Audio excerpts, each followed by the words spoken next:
Welcome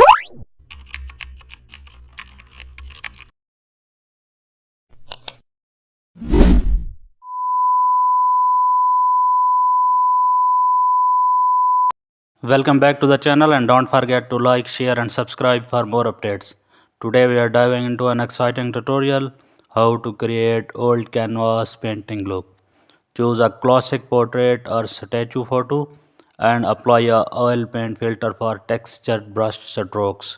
Keep shine low for matte surface and also disable lighting for flatter textures and add pepper textures, overlay with multiply blend. Now use hue and saturation to destructive slightly and also apply a brownish photo filter for again tone. Add vignette to simulate vintage lens. Use noise filter for aged grain feel. This creates a historical painting vibe perfect for heritage and museum visual.